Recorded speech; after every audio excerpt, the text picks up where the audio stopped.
So yeah, the All-Star game was an interesting one. It was an interesting one. And apparently, they were not the biggest fans of Caitlin Clark in Chicago. And I don't mind this.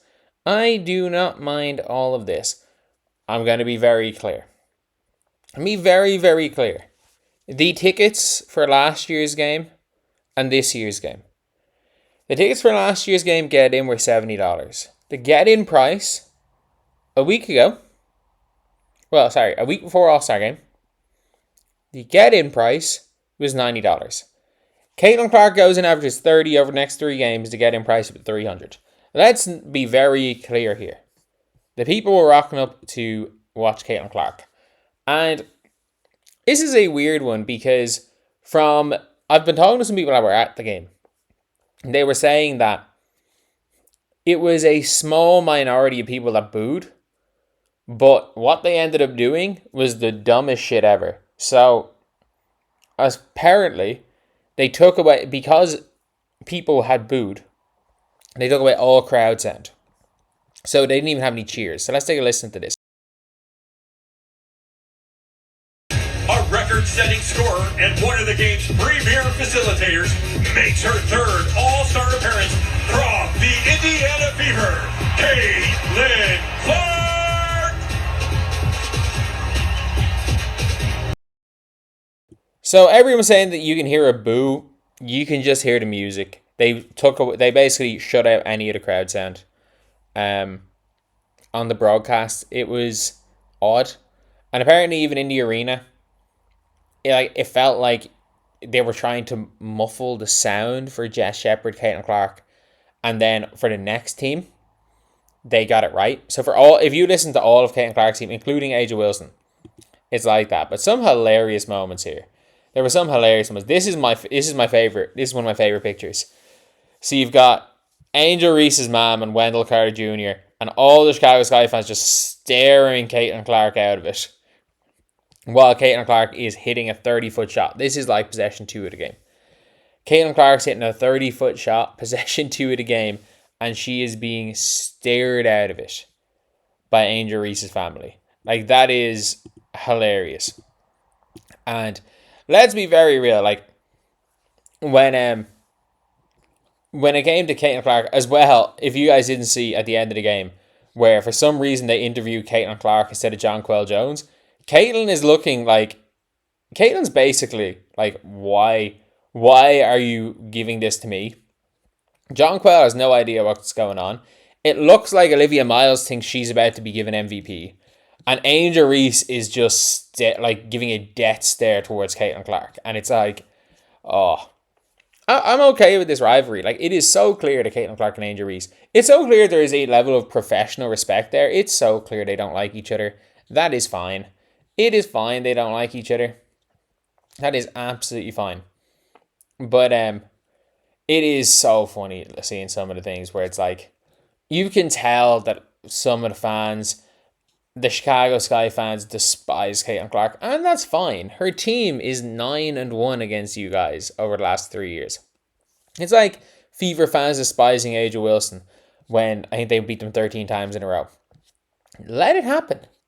Let it happen. Embrace the hate. Like, as long as it doesn't become like nonsense narratives, like, as long as it's sports and it doesn't go past that, because obviously we know there are certain narratives that really do become their own thing and it becomes really bad. But as long as, like, you are allowed to hate someone sports wise, like, I am a Leeds United fan.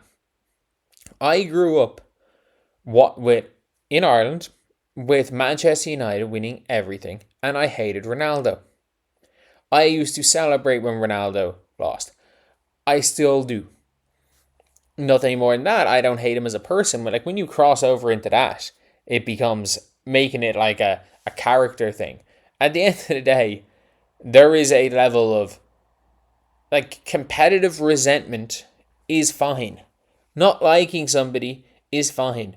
A parent, boyfriend not liking the rival of your rival is fine. Not wanting to celebrate her is fine. We need to just normalize this. And also, let's normalize. At the end of the day, this right here, the booing, is for some reason the crowd turning off crowd noise. From what I heard, she did not get as big a cheers as Angel, but from what I heard, they basically, a couple of people booed her, but like they basically turned the crowd noise off for her, Jess Shepard, Leah Boston, and then they turned it back on for Aja Wilson, and it still wasn't particularly loud for Aja.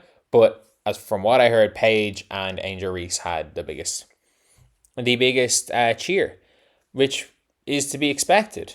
What has Paige done to Chicago Sky? Like, she is the great Paige Bueckers meant to take down the big bad Caitlin Clark for a lot of them. And like you can't even tell me I'm wrong in this scenario. And it's so unfair to Paige. It is so damn unfair to Paige that she has been relegated to taking to our savior to take down the big bad Caitlin. But yeah, look, everybody's talking about this like it's that big of a deal. I don't think it is. But now my whole thing is that like you can no longer call Gamebridge hostile towards players because they boo everybody. Because Gamebridge boos players. Fucking, is it Chase Center? Wherever the Valks play, they'll boo players. Chicago fans, there were a small minority of them that booed Caitlin Clark, but there was a small minority of them that booed Caitlin Clark. Like, it is what it is. It is what it is. And yeah, just even some funny things like Paige fucking giving Caitlin Clark the death stare when Caitlin goes, I was going to wear white, but I decided that was too boring for All-Star. And Paige looks down and she's wearing white shoes. Like, it was, I know, this All-Star weekend was very much cemented where it's like, okay, yeah, these leagues, these players, it's like 2 clicks. It's like 2 clicks. Like, you saw the likes of like John Quell. I don't think what John Quell said was wrong. Then everybody, like, if you've ever played sports and you win a game that you shouldn't have won or a series you shouldn't have won, it's okay to say, man, you was probably years down the line, man, you should have won that. And that's fine. She got hate for it and people are like going at her. It's like, what the fuck's going on here? Social media is crazy. The Lynx deserve to win the 2024 finals. They were robbed. Everyone knows that, including the fucking Liberty players. Know that they robbed the title. They still won a title. Like, you can only play the refs. But yeah, Caitlin getting booed, so be it. Who cares? You just can no longer call Indiana a hostile environment. And if you want to call Indiana a hostile environment, you're just a hypocrite now. But this is still one of my favorite photos ever. The Caitlin Clark's hooping and the entirety of Angel Reese's crew are like looking like they want to kill her. That is objectively hilarious. Anyway, I'll see you guys.